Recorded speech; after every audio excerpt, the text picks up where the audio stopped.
Salut les gars, j'espère que vous allez bien. On est de retour pour une autre vidéo de la CAN. Je connais pas pour vous, mais moi, ça fait 2 jours que je suis en dépression. 2 jours. Hier et aujourd'hui, c'est pas possible. C'est pas possible. On nous a mis en fait un niveau là et ils nous punissent en fait. Pendant 2 jours, ils nous punissent. Et je suis dans tous mes... En fait, j'ai même pas de mots. J'ai même pas de mots. Je suis camerounaise. J'aime le Cameroun. Je viens du continent. Mais cette canne, en fait, il y a quelque chose. Je ne sais pas si c'est parce qu'ils ont monté, en fait, le nombre d'équipes ou quoi, mais il y a quelque chose, en fait. Le Nyomi Elek qui est bon. Dans cette canne, il y a quelque chose, en fait. On a eu des matchs. On a eu des matchs. On était sur un roller coaster. Ah, en tout cas, on va en parler. On va en parler. Cette vidéo sera pas longue du tout comme la précédente, mais nous allons en parler. Avant tout, voyons d'abord les programmes pour les huitièmes de finale que j'ai ici. On a en fait, je vais commencer à partir de mardi. Mardi, on a le Maroc qui jouera l'Afrique du Sud, le Mali qui jouera le Burkina Faso. Et lundi, on aura Sénégal-Côte d'Ivoire. Après, on aura le Cap-Vert qui jouera la Mauritanie. Dimanche, on a l'Égypte et la République démocratique du Congo. Fimou, Fimou, Chicotte. Et après, on aura la Guinée équatoriale qui jouera la Guinée. Bon, c'est un duel de Guinée, mais comme c'est central et l'ouest. Anyway, samedi, qui est demain, hey, mais il y a quelque chose que je ne comprends pas. J'arrive. On aura l'Angola qui jouera la Namibie et j'ai failli dire le Sénégal. Et le Nigeria qui jouera le continent, tu doutes, qui jouera le Cameroun. Anyway, ce que j'ai dit, je ne comprends pas pourquoi nous, on joue samedi, alors que nos gars, ils viennent de jouer. Pourquoi on doit jouer juste samedi? Le Nigeria, ils sont qualifiés depuis, ils ont eu le temps de se préparer. Nous, on vient de se qualifier, on doit jouer samedi encore. Anyway, bon, ça, ce sont pour les huitièmes de finale. Parlons maintenant de la phase de poule. Qu'est-ce que vous avez pensé? Je veux savoir tout. J'ai vraiment pas préparé cette vidéo parce que je veux être à chaud. Je veux savoir tout. Je veux savoir quelles sont vos équipes, les équipes, parce que disons-nous la vérité. Même les reporters de match et tout, ils disent, nous, on avait nos équipes. Mais depuis que la CAN a commencé, on n'arrive même plus à savoir quelle est l'équipe. On n'arrive même plus à dire quelle est l'équipe qu'on pense qui va gagner. Parce que les équipes nous ont montré du football. Du football, je pense que c'est très important de voir que le football africain a tellement progressé qu'il ne faudra plus jamais, je dis plus jamais, jamais, jamais nous prendre de bas. Parce que le football africain, c'est un autre niveau. Bon, dites-moi quels sont vos tops, quels sont vos flops, qu'est-ce que vous avez pensé, quel est le Hemley que vous avez en ce moment et tout. Moi, je vais vous parler en tout cas des miens.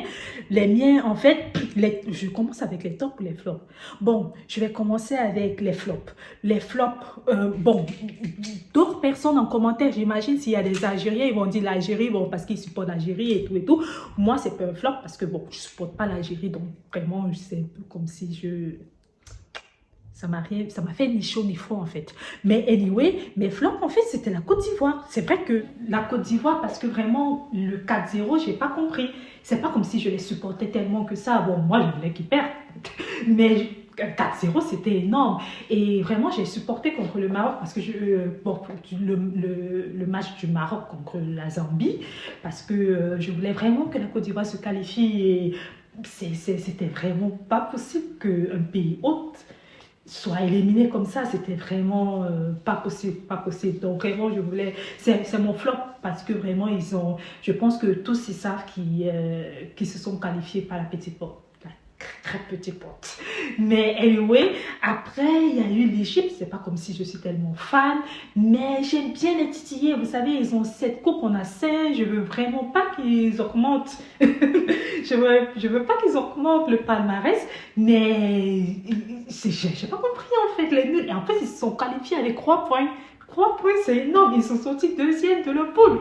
Mais vraiment, j'avais pas beaucoup de flops pendant ces phases de poule. Vraiment, ce sont, je peux dire, pour l'instant, bon, il y a eu des trucs de billetterie qui étaient vraiment un problème. Mais vraiment, si je reste dans l'aspect des équipes, je pense sur les deux équipes qui m'ont un peu... Oh, le Ghana. J'ai oublié le Ghana.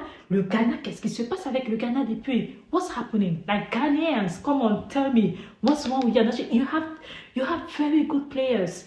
Ils ont de très bons joueurs, mais je comprends jamais. J'ai l'impression qu'il manque quelque chose en fait dans cette équipe. Parce qu'ils ont des bons joueurs, tout. Mais qu'est-ce qui se passe au Ghana? Bon, ça c'était mon flop en fait. Ghana, Côte d'Ivoire et pour aller au top, on a eu tellement de top. On a eu tellement de top. Et je vais commencer peut-être du plus bas. Et vraiment, je suis à chaud. Je suis à chaud. Vous voyez, j'ai rien préparé, j'ai rien écrit. J'ai juste envie de penser à ceux qui m'ont fait vibrer pendant ces jours. On a eu le Cap-Vert. Le Cap-Vert, c'était une discussion, je me rappelle. Ils ont joué des matchs de fou. De fou. C'était vraiment, et c'est une chose, c'est en fait la beauté de cette CAN. La beauté de cette CAN, c'est qu'il n'y a personne qui est égal en fait. Personne, aucune équipe.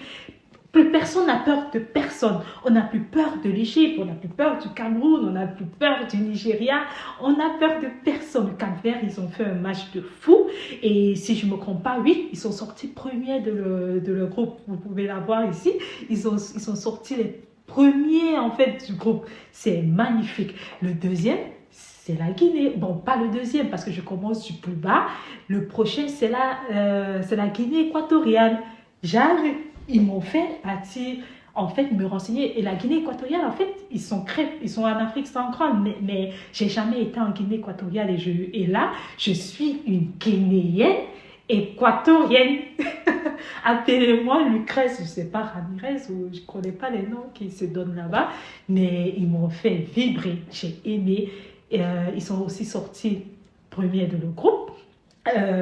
Et vraiment, je me rappelle, d'après les statistiques, on mettait Côte d'Ivoire et Nigeria, mais on n'a jamais mis la Guinée équatoriale comme premier du groupe. Ça, jamais. Mon prochain, en fait, c'est l'Angola. Ils sont aussi sortis premiers de leur groupe avec 7 points comme la Guinée équatoriale et comme le Cap-Vert. En fait, ce sont les Croix qui ont eu 7 points. Mais vraiment, ils nous ont régalés. Ils nous ont régalés. En fait, je pense que ce sont les outsiders parce que s'il y a quelqu'un qui me dit qu'il pensait que ces 3 équipes pouvaient être premiers de leur groupe, alors là, tu es un génie. Un génie. Tu es vraiment un génie. Et le Sénégal, qui est champion d'Afrique, ils sont sortis avec 9 points. Bon, moi, je ne vais pas dire que c'est le top pour moi parce que, bon, ça, c'est pour, comment il s'appelle, El Hadj Diakwa, là. Faut te méfier avec le continent, hein. Faut te méfier avec le continent. D'abord, tu es même pas égal. On ne parle pas à une étoile. Jacques, tu as déjà vu 5 étoiles. Parler à une étoile. Mais gars, et le truc, c'est que je pense qu'il a vraiment en fait, il a vraiment énervé tout un peuple.